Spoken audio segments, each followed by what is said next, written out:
Hey guys, it's Saturday. This is your fastest Iraqi dinar summary on the net.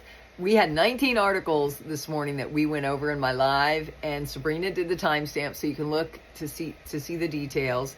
But there was 19 articles. The first one was the Minister of Electricity inaugurates a strategic control and distribution center in Basra. It is all, they can control everything from this panel. It says, according to his statement, the importance of the new control center lies in improving the reliability and efficiency of the network by monitoring and identifying fault locations quickly and accurately. It reduces the duration of power outages in addition to managing electrical loads intelligently to reduce the overload on transformers and lines to ensure the stability of the network. See, everything is going electronic in Iraq. Look at that picture. Picture's worth 1,000 words. That was pretty powerful. Then we move to National Security Advisor. The Prime Minister supports the return of displaced persons as a priority within the government's programs. They're bringing everybody back to their country, and they have places for them. They're building cities all along the development road project place. And then Khor Al-Zabur port receives a second power generation vessel. Yesterday they got one. Today they got one. What's it called? It's called the Turkish Orca Sultan. It's the second power generation vessel they got in 2 days because they want to fix the electricity issues. Planning. Economic survey results showed a decline in poverty rates in the governments. That was always good news. People are less poor. Then the Ministry of Electricity, they have a plan to add 1,500 megawatts via power generation ships. We just went through, there were 2 of them the last 2 days. Prime Minister, Iraq has clear working mechanisms that ensure respect for the rights of foreign workers. They want to make sure it's fair to everybody. They're saying a lot of bigger companies are the only ones that can invest in Iraq. So we'll see what happens. The next article, Judiciary, names and files related to major criminals will be revealed. Then there was Hunt Oil resumes operations in Kurdistan because they were the ones that was bombed with those, what do you call them, drones. Dollar prices drop in Baghdad and Erbil. We keep reporting that the dollar keeps dropping in Baghdad and Erbil, even though some people may be behind. This was as of today. And then Iraq banking rules could hand control to foreign investors. They're saying their rules for the loans and stuff are pretty high so that foreign investors can invest in Iraq, but they have a law that 80% of people, if you're investing in Iraq, you have to employ 80% of your people in Iraq need to be citizens of Iraq. So it could help grow the country and provide jobs, right? Not everybody's an entrepreneur. The next article, U.S. pledges more aid to Syria's Sawada. That's a very controversial article, probably. Iraq, second in U.S. oil imports from OPEC. They're the second one that gives the most oil to the U.S. They have a lot of Iraq's currency in the government, according to Trump, 35 billion of it. Syria's currency reset divides economists. They are saying that they're going to reset their currency in December, which is crazy. Syria just got their sanctions lifted, and Iraq has been working on this rebuilding. So I don't know. That was a really interesting article. I said I would go over it again tonight. We're going live at 5 for a celebration of the Iraqi dinar. I pray it's soon. Stability of oil prices in global markets. They're saying the oil prices are stable.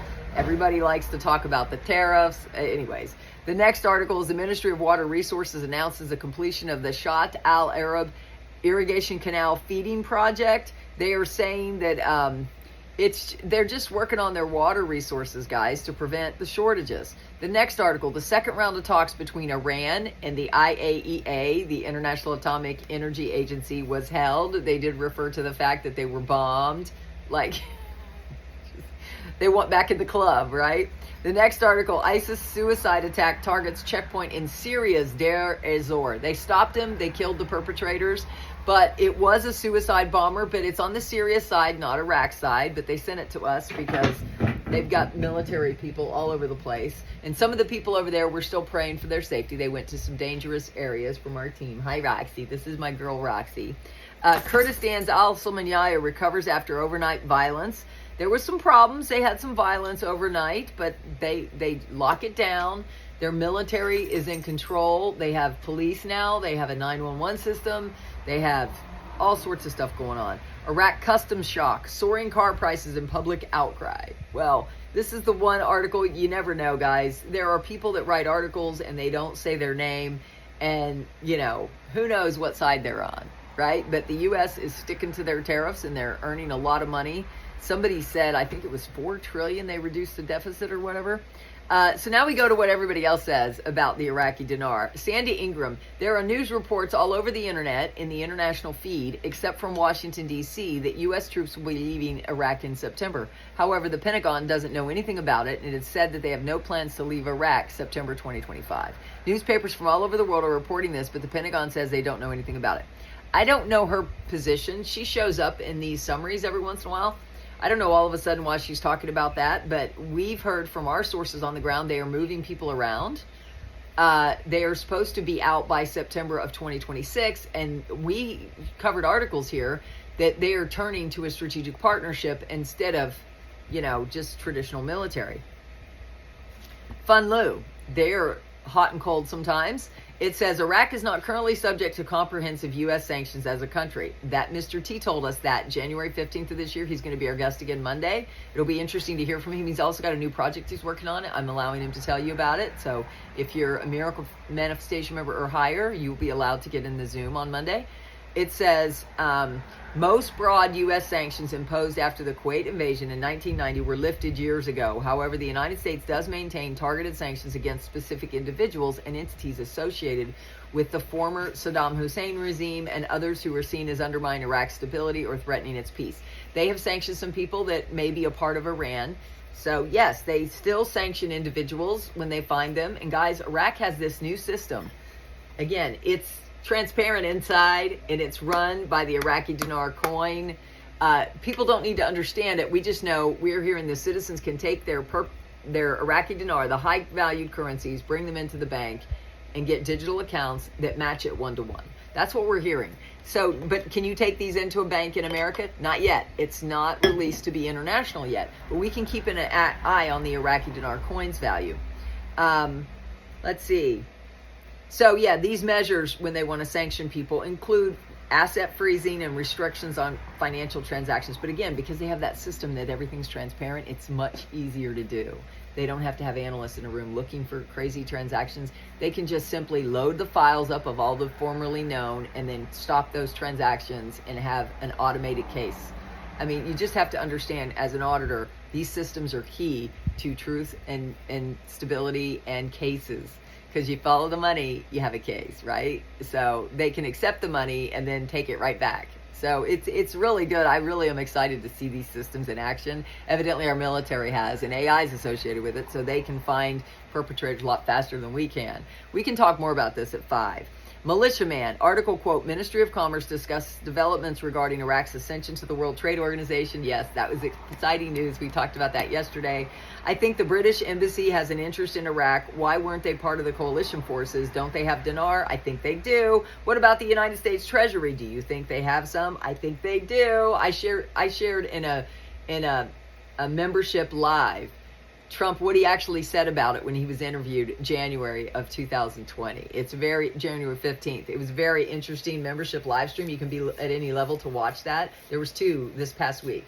And it says, I think both of them do. Why would the World Trade Organization be barking up the alley? Because of the massive amount of trade that's going on through Iraq. I think they're waiting for what we are.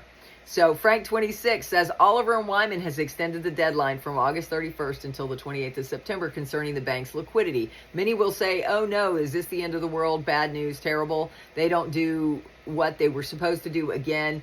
In Frank's opinion, he says this is actually very, very good. Donald Trump is not playing any more games with anyone, especially with the monetary reforms of Iraq.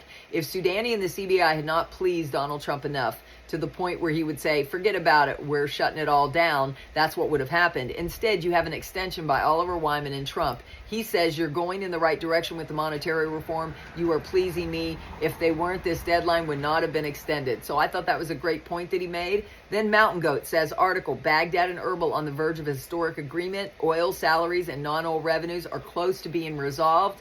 Yay. Bruce, So here's where we stand now. They are still doing things to get the funding ready for currency holders. That's us. That's tier 4 A and B currency. Unless you look at my pinned comment down below, that's your only other option. It says it's going to take a little bit more time. What I'm getting, it's projecting for us to be notified to get started around the 29th or 30th of this month of August. That's that. And Frank said last night, you're about to get your new exchange rate. Everything points in that direction because the enemy of your exchange rate is no longer your enemy. Also, things I might have missed last night because I was hanging out with my husband. The theme is Iraq is integrating into the global financial system. This is the new global financial system. They're already fully integrated into the global financial system. We're just waiting on the U.S. banks to catch up. And, you know, Basel III, ISO 222. And if you're following me, if you're a member of my channel, a lot of the coins I suggested you invest in are ISO 222 compliant. So guys, I hope you will join me because I help you stay diversified. I help you with all the information. Let's see. The theme in Iraq is, integrating into the global financial system. I think the evidence is quite clear. It's almost undeniable that that's the process. Obviously, we don't know what day they're going to do it. We're not supposed to know that. And obviously, we're not going to know exactly what the rate is. Of course not. We're all going to be surprised. Just like Kim Clement said, we're just going to wake up and suddenly it's going to be there and you're going to think, why now? I don't care. I know it's God's timing is perfect. We got many signs in my live stream today. I hope you were able to watch it. If not, go back and watch it. The timestamps are all up. Again, thanks to Sabrina. She's one of my besties. I'm so thankful. I couldn't keep doing all this if it wasn't for her. We might have some good estimates. I don't think anybody truly knows. And that is by rights. They shouldn't know that. I agree. Let's see. I don't want to read that one because that's somebody who's really says nothing but bad things about me. So I'm going to skip over him. Paulette, politicians who think the people want Soudani for another term will be making statements that they support Soudani so they can get elected. Soudani's on the clock to get tasks completed, as Trump has said, and will not support a second term. And has said, I haven't heard Trump say that, have you? Supposedly, Trump has said he will not support a second term for Soudani unless he disarms and dismantles the Iranian militia and ends the money laundering through Iraq's banks to Iran and its agents. Neither of these has been accomplished as of this date. I think the auditors identified everybody that was a bad actor in the banking system because of K2 Integrity has been there auditing there was 3 sets of auditors in Iraq for the last few years. I've confirmed the 8th or 9th floor is still has the U.S. Treasury. The CBI, right? They're all working together, guys. Behind the scenes, it may not look at it, but I think they're all working together to put in this global financial system, and that's what we're seeing switch before our eyes. That's why it's good to have some cryptos, some that are non-centralized and others are very centralized. It runs a gamut in crypto. You just have to be wise. You can join me, and I'll tell you what God has revealed to me as a member of my channel. Let's see. Paulette. Yeah, Soudani's on the clock. Iraq, neither of these have been accomplished as of this date. I think it has been accomplished. I think they're just waiting to muddy the waters so you don't believe in it or you give up. So don't give up. Guys, I'm going to be live at 5. We're going to do a pre-Iraqi dinar revaluation celebration. Talk about how you manifest your prayers, and I'll see you then at 5. God bless. Bye-bye.